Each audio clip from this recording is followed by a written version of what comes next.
that the Secretary of State would be comfortable with them being published. Very briefly, because a lot of positive things, interesting things have been said that I'm sympathetic to, but I think that what this group of amendments raises are concerns about a democratic deficit if too much of the bill is either delegated to the Secretary of State or is open to interference in relation to the Secretary of State and Ofcom and who decides what those priorities are. The government, so just a couple of points on clarification though. I'm glad to see that the term public policy has been replaced, because what did that mean? Everything. But I'm not convinced that saying that the Secretary of State can decide not just on national security but public safety and public health is reassuring in the present circumstances. Lord Allen has just pointed out what it feels like to be lent on, and we have a very recent example, actually internationally, of governments leaning on big tech companies in relation to COVID policies and lockdown and so on, and removing material that was seen to contradict official public health advice. Often, actually, public health advice that turned out to be not accurate at all, or at least there should have been a lot more debate about what were political responses to a terrible virus and how you responded to it. But you will know that censorship became a matter of course during that time, and government's interference in or leaning on big tech directly was problematic. So I'm not reassured that the government holds upon itself the ability to say that they will lean on Ofcom around those particular issues.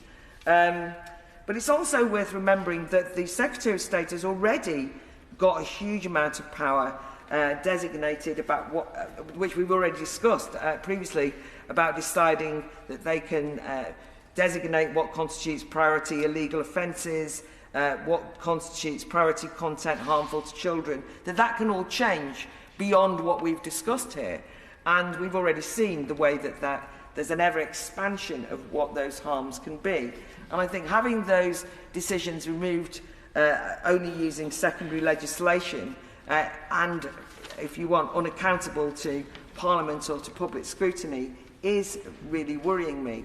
And I do think that it is likely to have a green light to every identity group and special interest NGO to demand that the list of priority harms and so on should be dealt with, and that's likely to make the job of the Secretary of State to respond to something must be done moral panics all the more difficult. And if that's going to happen, we just should have parliamentary scrutiny of it. It can't just be allowed to be happening elsewhere.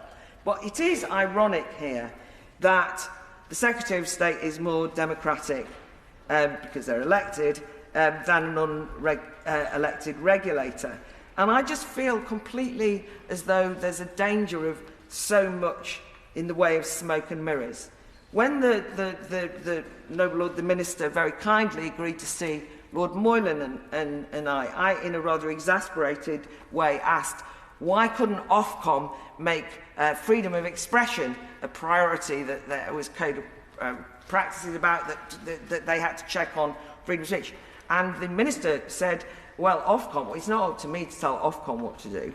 And I thought the whole bill is telling Ofcom what to do. I mean, that didn't seem to make any sense. I had another exchange with the present Secretary of State in which, again, it wasn't a sophisticated intervention on my part, you won't be surprised to hear. I was saying, why can't the government force the big tech companies to put freedom of expression in their terms and conditions or in their terms of service? And the Minister said, they are private companies. We're not interfering in those private companies and what they do. And you just end up thinking, well, the whole bill is telling the companies that they're going to be compelled to act in relation to harm and safety, but not on freedom of expression. But what that means is that you feel all the time as though the government are saying, in a way, that they're outsourcing this to third parties, which means that you can't hold anyone to account. because as, in fact, civil liberties campaigner Guy Herbert compared this with what's happened with the banks at the moment, which is that the banks are now being blamed by the government and asked to held to account for things like politically exposed people, for their T's and C's that over-concentrate on values like EDI and ESG that are maybe leading to citizens of this country having their bank accounts closed down.